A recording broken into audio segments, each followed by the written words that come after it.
Saudaraku yang dikasihi Tuhan Yesus Kristus, saat ini tanggal 21 September 2021, saya akan sampaikan pembukaan rahasia firman Tuhan. Tema ini cukup menarik bagi orang yang mengerti dan paham, tetapi tema ini tidak disukai oleh orang-orang yang memang tidak suka. Saudaraku yang dikasihi Tuhan, apa itu temanya saudaraku? Yaitu pentingnya persembahan bagi mezbah Tuhan. Di sini saya pelajari ada 3 arti penting persembahan bagi mezbah Tuhan. Dan ringkasannya adalah sebagai berikut. Yang pertama, arti penting yang pertama, bahwa sebuah pelayanan yang berteladankan surga atau berciri surga, berteladankan tabernakel, itu pasti ada mezbah persembahannya. Pasti ada mezbah korban bakarannya. Bait suci itu selalu ada mezbahnya, saudaraku. Dan kalau tidak ada mezbah korban bakaran, itu bukan bait suci, saudaraku. Jadi pertama, ibadah yang benar, yang berteladan surga, yang berteladan tabernakel, bait suci Allah, itu di dalamnya pasti ada yang namanya persembahan bagi mezbah Tuhan. Pasti ada mezbah korban bakaran. Dan kalau tidak ada mezbah bagi Tuhan, itu bukan ibadah, saudaraku yang dikasihi Tuhan. Kemudian kalau saudara nanti mempelajari lebih lanjut, itu nanti mezbah atau persembahan itu akan dihentikan. Kapan, saudaraku? Itu ketika masa antikris tiba. Itu ditulis dalam kitab Wahyu pasal 11 ayat 1 dan 2, yang sudah dinubuatkan juga oleh Daniel pasal 9 ayat 27. Nanti kita akan baca. Jadi ini yang pertama, bahwa ibadah yang berpola surga, ibadah yang benar, itu pasti ada mezbah korban bakarannya, pasti ada persembahannya. Saudaraku, ini yang pertama. Ini ibadah yang benar, yang berteladan surga, yang berteladan tabernakel, itu pasti ada persembahannya.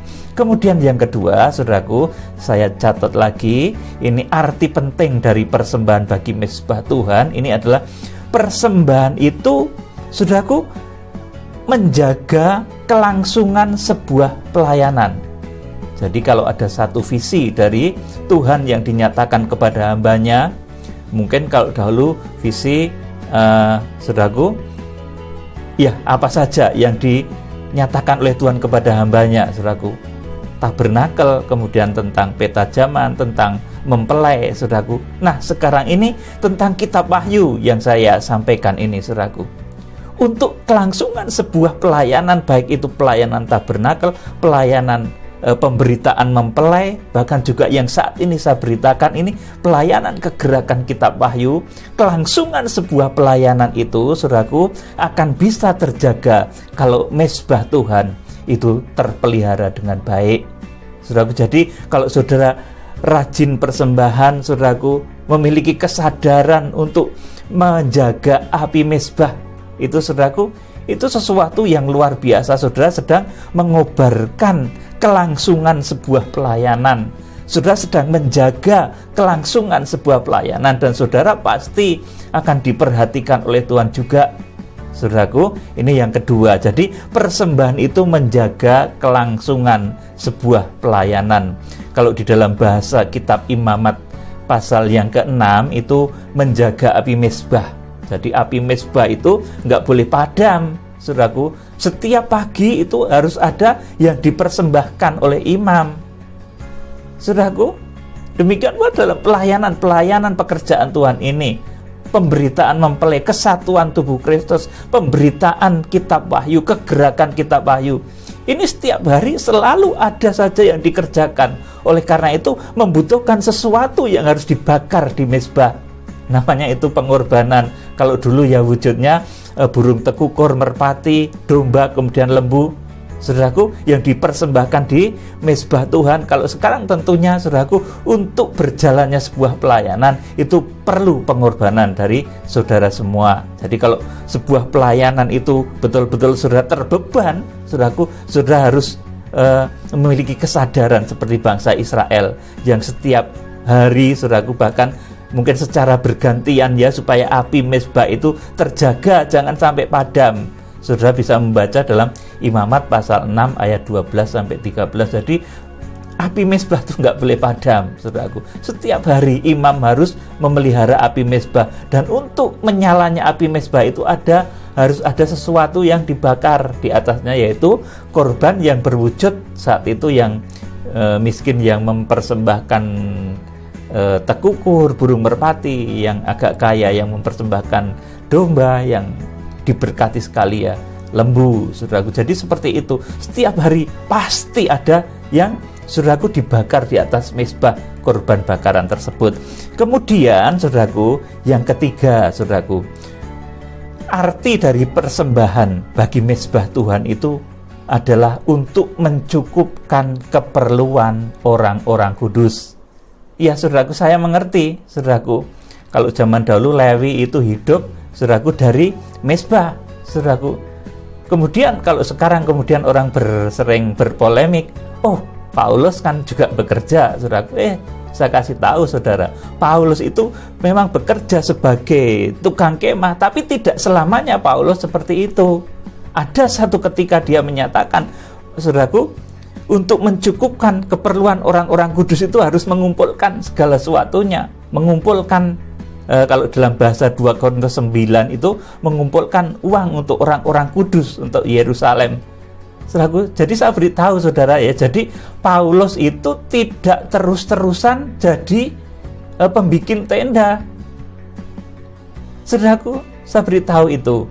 Petrus itu juga pernah, saudaraku, jadi penjala ikan.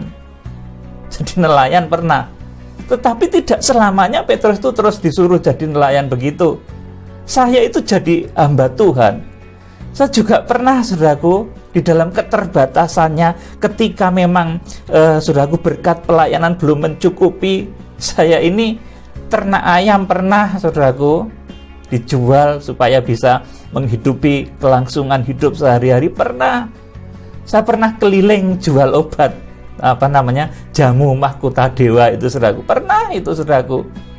Tapi itu tidak saya lakukan terus-menerus, karena kalau saya melakukan hal seperti itu terus-menerus, kapan, saudaraku, saya itu bisa bergumul intim dengan Tuhan, bisa mendengarkan suaranya, bisa membuka rahasia firman, saudara. Karena untuk saat-saat Roh Kudus itu berbicara, kita itu harus betul-betul banyak tenggelam di dalam doa, di dalam mempelajari firman Tuhan. Saudaraku, kalau saya sibuk ngurusi pitek anggrem, saudaraku, saya sibuk dengan bisnis saya, meskipun bisnis saya ayam waktu itu hasilnya lumayan juga, saudaraku, tetapi, saudaraku, saya itu menjerit pada Tuhan. Tuhan, kapan ini saya bisa mencurahkan pikiran hati supaya aku bisa melayanimu dengan lebih baik, saudaraku. Dan ketika Tuhan menjawab, saudaraku, ya, mulai ada berkat dari pelayanan, mulai luar biasa, mulai diberkati Tuhan. Saya lepaskan itu, saudaraku. Jadi bukan selamanya saya harus jualan ayam terus. Kapan saya bisa bergumul, apalagi menyangkut pewahyuan, saudaraku, menyangkut rahasia kitab Wahyu, rahasia yang dalam seperti ini, kalau saya terlalu sibuk dengan urusan dunia. Nah, saya beritahu saudara, Paulus pun begitu, saudaraku. Tidak, dia itu terus-terusan jadi tukang tenda. Itu yang sering jadi alibi atau alasan orang-orang yang hamba Tuhan kan boleh pelayan, Paulus itu hamba Tuhan kan boleh bekerja, Paulus juga tukang tenda, saudaraku. Ada saat tempo-tempo khusus, saudaraku, di mana ketika kita menyangkut pewahyuan yang begitu dalam, saudaraku, kita itu harus banyak duduk di kaki Tuhan, berdoa, saudaraku, bergumul, membaca firman Tuhan, saudaraku, dan menantikan Tuhan itu menyatakan kuasanya berbicara. Nah, kalau saat seperti itu saya sedang ngurusi pitek angkrem, piye, saudaraku? Nggak bisa, saudaraku. Saat seperti itu jago saya lepas, kemudian berkelahi, saya harus misah, gimana? Saudaraku, pikirkan hal ini baik-baik. Jadi, saudaraku, yang ketiga, saudaraku, arti persembahan itu mencukupkan keperluan orang kudus. Yuk saudaraku, kita ulas dari yang pertama, bahwa sebuah pelayanan, ini arti yang pertama dari persembahan bagi mezbah Tuhan. Sebuah pelayanan yang berteladan surga atau tabernakel itu pasti ada mezbah persembahannya. Bait suci itu selalu ada mezbahnya, saudaraku. Kalau nggak ada mezbahnya, nggak ada persembahannya, itu bukan bait suci. Saya pastikan bukan bait suci itu, saudaraku. Dan mezbah itu akan diangkat ketika masa antikris tiba, saudaraku. Jadi persembahan itu nanti akan dihentikan, betul-betul dihentikan, sudah nggak ada persembahan lagi. Itu nanti ketika zaman antikris terjadi, yang waktunya adalah 42 bulan atau 1260 hari, atau kitab Daniel katakan itu pertengahan 7 tahun. Pertengahan 7 tahun ketika pembinasa keji itu muncul. Yuk kita akan baca Wahyu pasal 11 ayat 1 dan 2. Ini bahwa nanti suatu ketika memang persembahan itu akan dihentikan, saudaraku. Tapi semenjak dahulu, saudaraku, bahkan semenjak Adam, kemudian semenjak Habil dan selanjutnya, saudaraku, itu selalu ada persembahan, bahkan sampai akhir zaman. Nanti akan di stop persembahan itu ketika, saudaraku, masa antikris itu tiba. Kita akan lihat mezbah itu akan diangkat ketika masa antikris itu tiba. Jadi kalau sekarang belum tiba masa antikris, saudara, jangan menghentikan persembahan, karena yang menghentikan persembahan itu nanti justru karakternya antikris, saudaraku, yang akan menyetop segala macam persembahan itu akan di stop oleh antikris. Wahyu pasal 11 ayat 1 dan 2. Kemudian diberikan kepadaku sebatang buluh seperti tongkat pengukur rupanya, dengan kata-kata yang berikut: bangunlah dan ukurlah bait suci Allah dan mezbah dan mereka yang beribadah di dalamnya. Tetapi kecualikan pelataran bait suci yang di sebelah luar, jangan engkau mengukurnya, karena ia telah diberikan kepada bangsa-bangsa lain, dan mereka akan menginjak-injak kota suci 42 bulan lamanya. Kalau di Wahyu pasal 11 ini dinyatakan nanti mezbah itu akan diangkat, artinya tidak ada lagi. Ini ketika Wahyu pasal 11 ayat 1 ini digenapi, saudaraku. Sebentar lagi itu masa antikris terjadi. Masa 42 bulan itu terjadi. Pada saat itu nanti, saudaraku, mezbah itu memang diangkat oleh Tuhan. Tetapi, saudaraku, yang menjadi, saudaraku, pelakunya ini adalah antikris. Kita akan baca, saudaraku, Daniel pasal 9 ayat 27. Kalau secara makrifatnya memang ini yang mengangkat dan mengukur mezbah itu Tuhan. Mezbah di Wahyu pasal 11 ayat 1 dan 2 itu memang diperintahkan Tuhan supaya mezbah itu diangkat. Saya ulangi lagi ya, Wahyu pasal 11 ayat 1 dan 2, ayat 1 saja. Kemudian diberikanlah kepadaku sebatang buluh seperti tongkat pengukur rupanya, dengan kata-kata yang berikut: bangunlah dan ukurlah bait suci Allah dan mezbah dan mereka yang beribadah di dalamnya. Mezbah ini ditulisnya sebagai tusiasterion. Tusiasterion itu artinya mezbah korban bakaran, bukan mezbah dupa. Wahyu pasal 11 ayat yang ke-1 ini. Kalau mezbah dupa itu bahasanya tumiasterion. Saudara, kalau ini tusiasterion itu artinya mezbah tempat penyembelihan korban, mezbah korban bakaran. Itu akan diangkat. Saudaraku, ini firman Tuhan menyatakan begitu. Dan yang menjadi eksekutornya dari penghentian berbagai macam korban ini rupanya adalah ini, Daniel pasal 9 ayat 27. Raja itu akan membuat perjanjian itu menjadi berat bagi banyak orang selama 1 kali 7 masa. Pada pertengahan 7 masa itu, perhatikan, pada pertengahan 7 masa itu, ia akan menghentikan korban sembelihan dan korban santapan. Dan di atas sayap kekejian akan datang yang membinasakan, sampai pemusnahan yang telah ditetapkan menimpa yang membinasakan itu. Saudaraku, jadi di akhir zaman nanti memang, saudaraku, persembahan, korban-korban itu akan dihentikan. Jadi, saudaraku, pada masa antikris yang tepatnya adalah pertengahan 7 masa, pertengahan 7 tahun itu artinya 42 bulan. 42 bulan sebelum kedatangan Tuhan atau 1260 hari sebelum kedatangan Tuhan itu memang segala macam bentuk persembahan nanti akan dihentikan, stop. Nggak boleh ada persembahan lagi. Entah itu aturannya nanti seperti apa, tapi orang persembahan nanti nggak boleh. Atau mungkin karena saat itu saudaraku, orang-orang yang tertinggal itu ibadahnya nanti akan lari dari satu tempat ke tempat, dari hutan ke hutan, sehingga tidak bisa memberikan persembahan pada saat itu, saudaraku. Jadi memang nanti akan ada satu penghentian dari persembahan-persembahan. Oleh karena itu, saudaraku, semasa saat ini belum datang apa yang disebut masa antikris. Sudah berikan persembahan supaya pekerjaan Tuhan bisa berjalan, kegerakan bisa berjalan. Saudaraku, segala sesuatunya itu membutuhkan saudaraku, topangan atau persembahan dari jemaat-jemaat, seperti ketika mezbah korban bakaran itu harus selalu dijaga apinya, saudaraku, tidak boleh padam. Saudaraku yang dikasih Tuhan, ini yang pertama. Jadi sebuah pelayanan yang berteladankan surga atau tabernakel itu pasti ada mezbah korban bakarannya, pasti ada persembahan. Kalau enggak, itu bukan satu pelayanan yang berteladan surga. Saudaraku, ini yang pertama.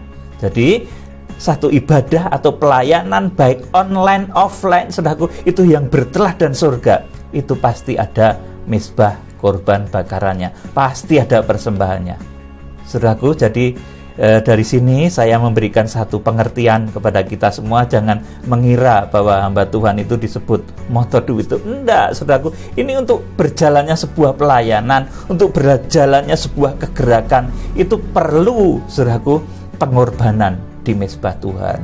Kemudian yang kedua, saudaraku, persembahan itu menjaga kelangsungan sebuah pelayanan. Ini dalam bahasa imamat ini ditulis sebagai menjaga api mezbah.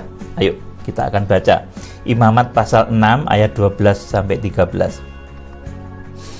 Api yang di atas mezbah itu harus dijaga supaya terus menyala, jangan dibiarkan padam. Tiap-tiap pagi imam harus menaruh kayu di atas mezbah, mengatur korban bakaran di atasnya, dan membakar segala lemak korban keselamatan di sana. Jadi, saudaraku, ini setiap pagi, ini rupanya bangsa Israel itu diatur sedemikian rupa sehingga pasti ada, saudaraku, yang memberikan persembahan supaya dibakar di atas mezbah. Saudaraku, tiap-tiap pagi imam harus menaruh kayu di atas mezbah, saudaraku, kemudian mengatur korban bakaran di atasnya. Lah, kalau nggak ada yang dipersembahkan, saudaraku, imam nanti cuma bakar kayu, saudaraku. Jadi karena kedinginan, saudaraku, bakar kayu saja, nggak ada yang dibakar. Itu nanti Tuhan tidak berkenan, saudaraku, sesuai dengan Imamat pasal yang ke-6 ayat 12 sampai 13 ini. Saudaraku yang dikasih Tuhan, jadi ini harus sama-sama kita jaga. Imam itu harus mengatur korban bakaran di atasnya dan membakar segala lemak korban keselamatan di sana. Jadi tiap-tiap pagi itu imam harus menyiapkan kayu. Kayu itu artinya apa, saudaraku? Menaruh kayu, artinya dia harus bekerja. Kalau dia bekerja itu harus ada, saudaraku, yang dipersembahkan, yaitu korban-korban sembelihan. Kalau imam bekerja, hamba Tuhan bekerja, sementara nggak ada yang menopang, saudaraku, dia seperti pelayan-pelayan bait suci yang saat itu melayani, saudaraku, seperti imam-imam yang melayani saat itu disuruh menata kayu saja, tapi nggak ada yang dibakar, seperti orang kedinginan saja, saudaraku. Ya kasihan, saudaraku. Jadi supaya mezbah Tuhan itu berjalan, itu mari kita jaga, saudaraku, api di atas mezbah melalui pengorbanan bagi mezbah Tuhan, bagi mezbah pelayanan. Kemudian, saudaraku, ayat yang ke-13 harus dijaga supaya api tetap menyala di atas mezbah, janganlah dibiarkan padam, saudaraku. Nah, jadi lewat kerjasama antara jemaat Israel dan imam yang melayani saat itu, saudaraku, api Tuhan ini, api mezbah ini terjaga selalu. Kenapa harus dijaga? Karena api itu bukan api korek sembarangan, saudaraku. Api itu untuk mengundangnya, saudaraku, harus melalui kuasa, saudaraku. Jadi api mezbah itu datangnya, ya saudaraku, dari tiang awan dan tiang api, bukan dari korek yang dibawa, bukan dari api asing seperti yang dibawa oleh Nadab dan Abihu ketika suatu saat membawa api asing. Dia akhirnya, saudaraku, terbakar, mati, saudaraku. Di sini, saudaraku, api mezbah ini harus dijaga karena api itu adalah api Tuhan, api dari Tuhan. Sebuah pelayanan ini karena yang menggerakkan itu api Tuhan. Kegerakan kitab Wahyu ini yang menggerakkan adalah api Tuhan. Oleh karena itu harus dijaga supaya api ini tetap hidup, saudaraku. Dan ini kewajiban dari jemaat-jemaat dan imam yang melayani. Saudara yang dikasihi Tuhan, ini yang kedua. Jadi persembahan itu menjaga kelangsungan sebuah pelayanan, saudara yang dikasihi Tuhan. Kemudian yang ketiga, ini penting, saudaraku. Persembahan itu mencukupkan keperluan orang-orang kudus, saudaraku, hamba-hamba Tuhan. Jadi persembahan itu juga mencukupkan keperluan orang-orang kudus, sehingga kalau seorang hamba Tuhan itu memberitakan firman, dia harus menegur, itu enggak pandang bulu, saudaraku. Yang miskin kalau salah ditegur keras, yang kaya pun hamba Tuhan tidak takut menegur kalau memang dia salah, saudaraku. Karena, saudaraku, keperluan orang-orang kudus sudah dicukupkan di mezbah tadi. Ada orang banyak yang bertanggung jawab atas mezbah itu, yang bertanggung jawab menghidupi mezbah itu, saudaraku. Sehingga seorang hamba Tuhan itu tidak, saudaraku, terdoktrinasi atau, saudaraku, terintervensi oleh karena seseorang. Mungkin karena orang itu terlalu kaya sehingga memaksakan kamu harus menyampaikan ini. Kalau nggak sampaikan ini, aku nggak persembahan, saudaraku. Hamba Tuhan nggak boleh takut seperti itu, saudaraku. Oke, kalau memang, saudaraku, Tuhan menyatakan teguran kepada orang miskin, harus ditegur. Orang kaya salah, harus ditegur. Nggak boleh takut, saudaraku. Ini hamba Tuhan tuh begitu itu, saudaraku. Oleh karena itu, saudaraku, persembahan itu yang di dalamnya itu merupakan tanggung jawab dari jemaat-jemaat itu membuat hamba Tuhan itu kuat, tidak mudah didikte oleh orang yang kaya, tidak boleh disetir, tidak mudah disetir oleh orang yang kaya, melainkan hamba Tuhan betul-betul menyuarakan apa yang dikatakan oleh Tuhan tanpa takut. Saudaraku, saya begitu di dalam pemberitaan kitab Wahyu, nggak pandang kaya, nggak pandang miskin. Kalau salah saya tegur, tapi kalau benar saya katakan benar, engkau diberkati Tuhan. Tapi kalau salah, nggak pandang dia orang kaya, orang miskin, saya tegur keras. Oleh karena saya tidak pernah terintimidasi oleh siapapun, karena Tuhan mencukupkan kebutuhan pelayanan saya lewat, saudaraku, lewat persembahan-persembahan yang dipersembahkan oleh jemaat-jemaat yang mengerti pelayanan. Saudaraku, saya tidak tidak terdoktrinasi oleh siapapun. Saya tidak tertekan oleh siapapun. Saya tidak disetir oleh siapapun. Oleh karena itu, saya dengan berani menyatakan kebenaran firman Tuhan. Inilah rahasia kenapa persembahan itu penting, saudara. Jadi kalau saudara ingin supaya hamba Tuhan itu menyampaikan persembahan, menyampaikan pemberitaan firman itu dengan tegas, saudara juga harus menjaga mezbah itu dengan baik, supaya hamba Tuhan itu tidak mudah disetir, didoktrinasi oleh orang lain. Kamu harus sampaikan ini, begini. Kalau enggak, nanti kamu enggak, persembahannya tak kurangi, nanti kamu enggak dapat apa. Enggak boleh takut hamba Tuhan itu dengan hal-hal yang seperti itu. Karena ini pekerjaan Tuhan, saudaraku. Pekerjaan Tuhan itu luar biasa, Tuhan itu dahsyat, saudaraku. Mampu menegur orang kaya maupun mampu menegur juga orang miskin. Kalau dia bersalah, saudaraku, tegur saja, Tuhan tegur. Seperti jemaat Laodikia itu dikatakan, engkau sudah, karena engkau berkata, aku kaya, aku tidak kekurangan apa-apa. Tapi Tuhan ngomong, kamu miskin, buta, melarat, dan telanjang. Itu teguran Tuhan terhadap jemaat Laodikia yang sombong, saudaraku. Jadi Guru di akhir zaman, hamba-hamba Tuhan di akhir zaman harus memiliki kemerdekaan dalam hal seperti ini. Dia tidak boleh terdoktrinasi oleh siapapun.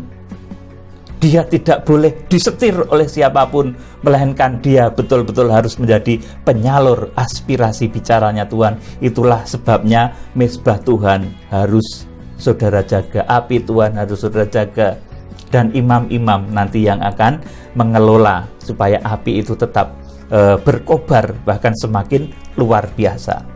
Saudaraku, kita akan membaca, saudaraku, ini bukti kalau Paulus itu tidak selamanya juga, saudaraku, seperti di awal tadi saya katakan, tidak selamanya jadi tukang tenda, saudaraku. Petrus itu juga tidak selamanya jadi nelayan. Saya juga tidak selamanya jadi bakul ayam, saudaraku.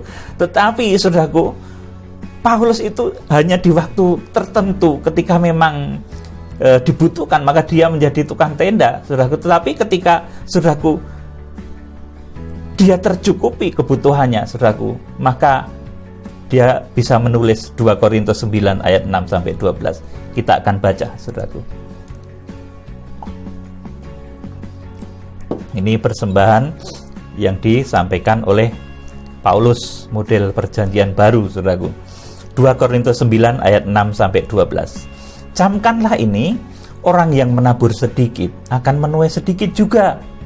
Nah, ini, saudaraku, nggak ditentukan sekarang jumlahnya, tapi dikatakan saja oleh Tuhan, yang menabur sedikit akan menuai sedikit, dan orang yang menabur banyak akan menuai banyak juga.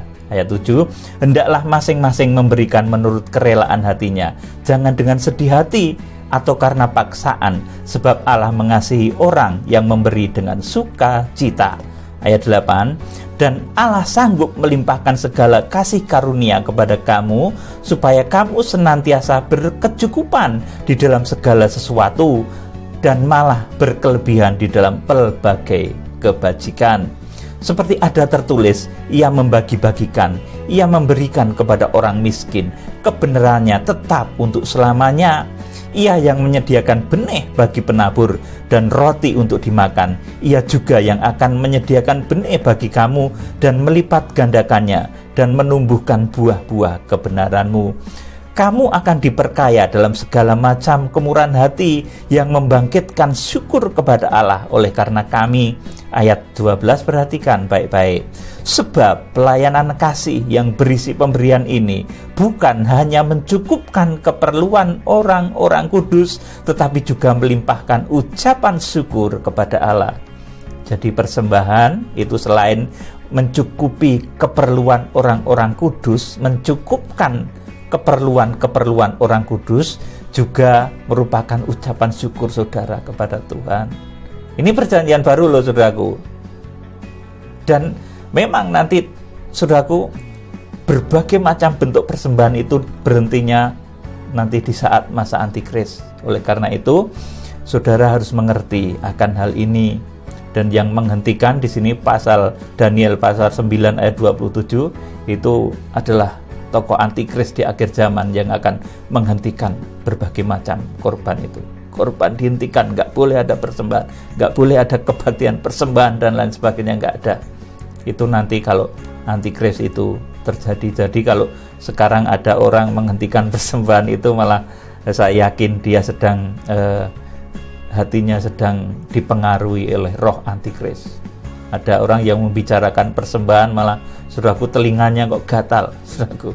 Kalau membicarakan persembahan itu terus marah, saudaraku. Itu dia sedang dipengaruhi oleh kuasa kegelapan, oleh roh antikris. Karena antikris itu nanti dia yang akan menghentikan berbagai macam persembahan sesuai dengan Daniel pasal 9 ayat 27. Kiranya Tuhan memberkati saudara. Salam penuaian. Tuhan Yesus Kristus, Imam Besar Agung, memberkati saudara. Haleluya.